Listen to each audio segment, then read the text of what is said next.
The Washington Post over the weekend ranked the top 10 GOP presidential candidates for 2024. See what you think of their list. Because some of these I can't see running or at least doing well. This is the far left-leaning Washington Post saying these are the top 10 for Republicans. Okay. So at number 10, Asa Hutchinson. Asa Hutchinson he's the governor of Arkansas, and he's, I don't know, terrible. He's not great. He's not great. The question has long been, according to the Washington Post, whether the GOP would ever nominate a Trump critic, even a gentle one, in 2024. The answer is probably still no, right? But the Arkansas governor has staked out an interesting path. He's criticized his party for being too heavy-handed in legislating issues like transgender rights and punishing so-called woke corporations. And on the latter, he called out Trump's likeliest heir apparent, Governor Ron DeSantis. Hutchinson has also leaned into the possibility of a campaign, saying recently that it's on the table when he's out of office after 2022. And that a Trump run won't necessarily dissuade him. All right. So essentially, a Democrat running as a Republican is what I think you could sum him up as. Then you've got Chris Sununu, the New Hampshire governor, another one of those. He is one of only a handful of big-name Republicans in the country who support abortion rights. And now has to walk a tightrope. After the news leaked of the Supreme Court draft opinion, he emphasized he would keep abortion safe and legal in New Hampshire. But last week, he also claimed to have done more on the pro-life issue than any other recent New Hampshire governor because he signed a ban on abortion after 24 weeks. Navigating both his Trump criticisms and his views on abortion, yeah, that's not going to happen. Not going to be able to do that. At number 8, they have Glenn Youngkin, the Virginia governor, who's been pretty good, I think, so far. I think he's done pretty much what he said he's going to do. Number 7, you got Donald Trump Jr. In case you had any doubt about what kind of campaign Trump Jr. would run, he recently criticized Congress for sending money to the clown show in Ukraine and suggested it was a good idea to bomb Mexican cartels. Oh, I think it's a good idea to bomb Mexican cartels as well. I think you take the fight to them. What's wrong with that? Or you could build a wall. Or you could build a wall would be helpful. Stop them from coming into our country. Number 6, Ted Cruz. Speaking of Republicans who have endorsed against Trump's preferred candidate, the Texas senator stumped for Dave McCormick.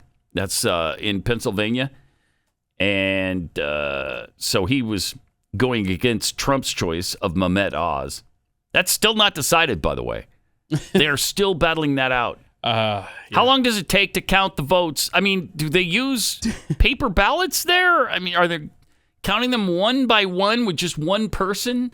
What are you doing? Rob, do we have the Trump tweet thing, the thing he put on Truth Social that addresses, look at this.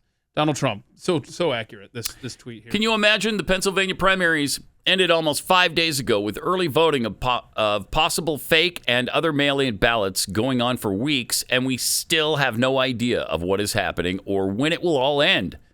I mean, that's exactly right. France counted millions of paper ballots on their election day. No problem. It is all strictly third world. Yep. Which is what our country is becoming. Yep. With open borders, yep, rigged elections, rampant inflation, and energy inferiority. We're becoming a large-scale version of Venezuela.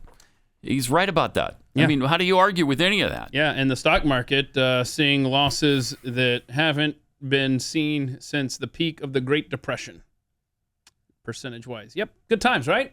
Good times. This is so fun. I'm loving this. He's doing a great job, that Joe Biden. Ooh, man, is he good. Yeah. I mean, tell me your life's not better than it was in 2020. Come on. He's consistent. We know that. I mean, he has maintained suckage right on through. Yep. Number 5, Tim Scott. Okay. Yeah, maybe. They write, former Trump White House Chief of Staff Mick Mulvaney recently listed the South Carolina senator among 3 candidates who could beat Trump in a primary. Really?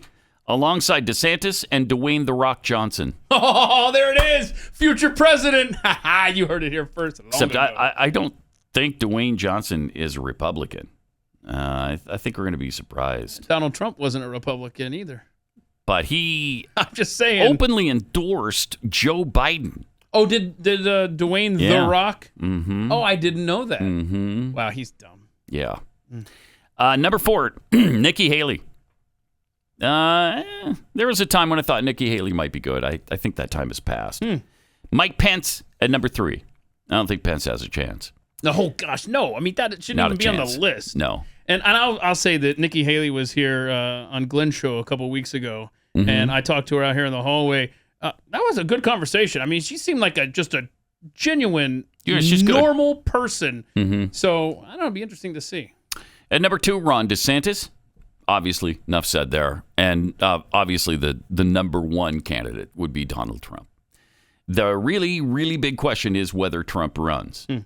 We can all overanalyze the tea leaves on that, but it's somewhat gobsmacking that Trump hasn't made more of the fact that his nominees to the Supreme Court seem on the verge of overturning Roe v. Wade. That is interesting. I haven't heard him much on that topic. Also worth watching in the coming few weeks is how Trump's candidates fare in a series of competitive primaries. We've kind of seen that. They've done pretty darn well for the most part. Yeah. They also mention a few others. Rick Scott from Florida, Marco Rubio, obviously, Mike Pompeo, Kristi Noem from South Dakota, Josh Hawley, Ben Sass, Liz Cheney. Not a chance. Out of here. There is no way. Oh, no. She doesn't. Who does she appeal to on the right? I don't know. Nobody. There isn't a Zero. corner of the right that is going to vote for her. No. Maryland Governor Larry Hogan, Senator Tom Cotton, New Jersey Governor, Chris Christie, former New Jersey Governor Chris Christie, and Texas Governor Greg Abbott. The last two don't have a chance. They don't have a chance. You didn't mention Ted Cruz at all. Yeah, I did. Oh, you did? Oh, I'm number sorry. 6 on the list. I must have Ted tuned out Cruz. for a second. My bad.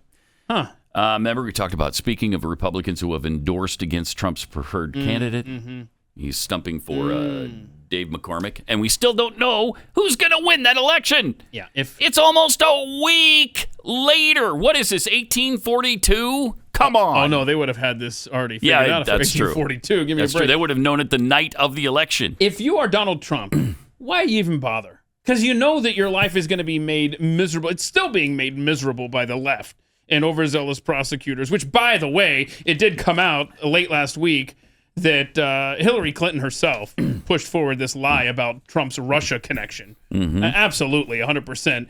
But if Donald Trump were to run at this point, it is 100% love of country. And I don't put that past him at all for running just because he loves this country so much. I think he's going to.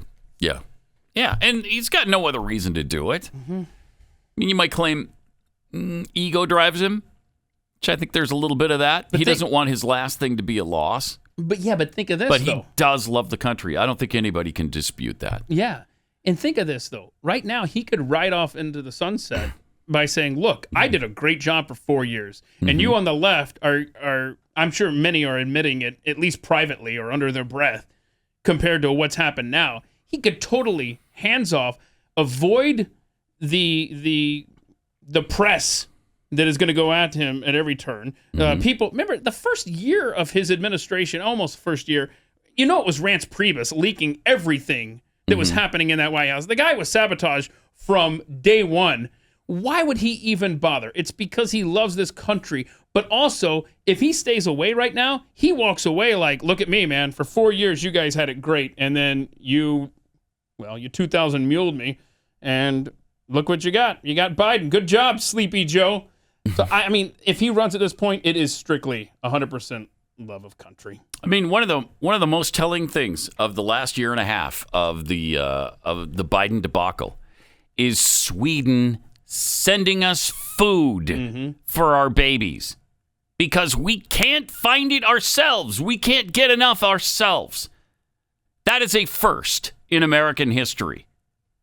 We are the ones who supply the world with food and jump in times of an emergency and help people and give them a hand up.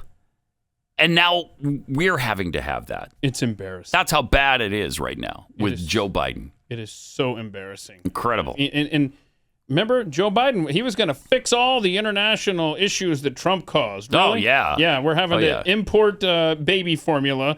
Don't get me started on Afghanistan and abandoning our allies there and Americans and all of our weapons to the Taliban. I still can't get over the fact that France pulled its ambassador for the first time in American history over the deal with Australia. You had the British Parliament. What was it? They censure? Yeah, they did for the first time in American history. I mean, these are things that you would expect the left would see about Unreal. Trump. No, this didn't happen to Trump. It was Joe Biden. Ugh. It's amazing. The debacle in Ukraine. Did you even mention that? We've got the $40 billion that we're just sending to them again. And Russia did not invade under Donald Trump. Let's not forget that. As close as he was to Putin, I guess, supposedly, right? He was almost a Russian agent. Oh, and don't forget. To the left. North Korea launching missiles. Right. Didn't do that. After Trump, I think they did early on in Trump's presidency. He went over there, talked with the little patty cake man. But then he calmed it all down. Yep. All right.